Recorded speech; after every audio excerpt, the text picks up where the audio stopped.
Is there any relationship between this and PTSD? Yes. Yeah.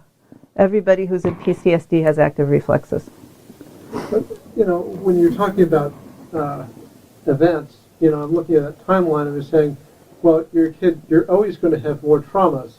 Yes. Constantly, and the question is, you work on it, how can you minimize or control the your reactions, even though you're being bombarded by more trauma overall. I mean, the older you get, the teenager's amount of trauma versus when you're a birth or a toddler is exponential. Yeah. So what you want to do, because we're made to take trauma, what we need to do is go back and find the places where it didn't get integrated and fill in those spaces, and then we can move on. So that's what I do in my practice. I find the moment at which this reflex becomes active, and I'll find, someone will come in with an issue, like I'm having trouble reading, or I can't sleep at night, or whatever it is.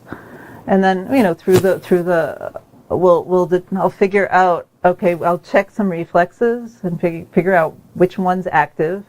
And then I'll ask the system, okay, what year is it active for? Is it before birth? Is it birth? Whatever. We'll determine what it is.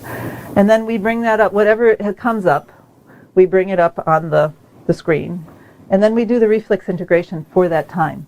So we actually go back in time and fill in the pieces of the pyramid. And as you do that, you get more robust because it doesn't, the traumas don't go as deep because we filled in the bottom. Maybe I don't understand it, but then you also mentioned that not all traumas transferred, that one trauma may not be the same as the next. Yeah. And so, it sounds like that again, as you get older, it would broaden more and more. How do you integrate? Well, as you get older, the traumas, you learn how to not get so traumatized if you get the foundation stable. Because something that traumatized you, if falling off your bike traumatized you when you were 8, when you're 16 and it got taken care of, it might not traumatize you the same way at 16. Oh, I did that. I was okay. I can get up and keep riding. I might have gotten hurt. I might need to go to the chiropractor or whatever, but I didn't think I was going to die. Because, that happened to me once before and I was actually okay. That I got taken care of, I was safe. But if you fell off your bike when you were 8 and not all of it got taken care of and you actually didn't feel very safe and there's something kind of scared down there still, when you fall off your bike when you're 16, that may reconstellate that old trauma and suddenly you're 8 years old again. And it's a lot worse than if that were not the case. So as we do these kinds of integrative activities and integrative work and hold our feet and breathe and do these, you can do it for yourself always. You can just think, okay, what's bothering me? One question I always have when something comes up in my life is I say, okay, how old am I right now? Like recently, I got triggered by something big time, and I said, and I wanted to call people, and think, okay, wait. So I just said, how old am I? And I thought, I'm 10. I thought, okay, I'm 10. So what happened to me when I was 10? And so I let go of the situation with the other people because a 10-year-old is not really up for that kind of interaction. And so I worked with my 10-year-old, so I just do integrative stuff. I think about it, I might write about it. We have lots of resources.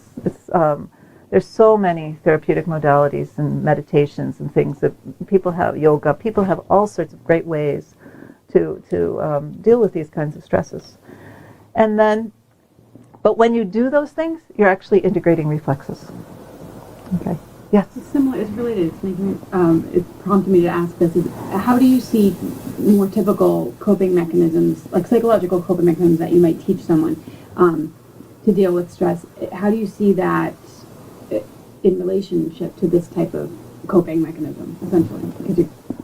Give me an example. Well, I'm just thinking about other ways that, we develop coping mechanisms through our life as we develop, yes, and as we psychosocial, emotional Mhm. development takes place, we learn coping mechanisms, and sometimes they're explicitly taught to us, whether it's breathing or taking a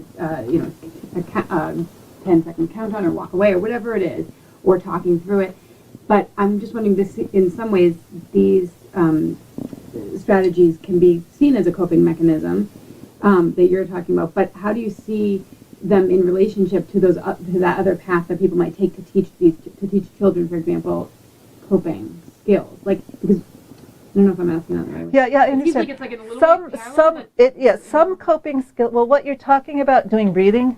Well, if you're doing breathing, you're integrating the moral reflex. so you're seeing them very much intertwined with, because It's the same. I'm saying if it works, it's coping mechanism. I'm saying if the coping mechanism really works well, Mhm. you're integrating reflexes Okay. with it. Mhm. If it kind of works, it may not be addressing the right reflex.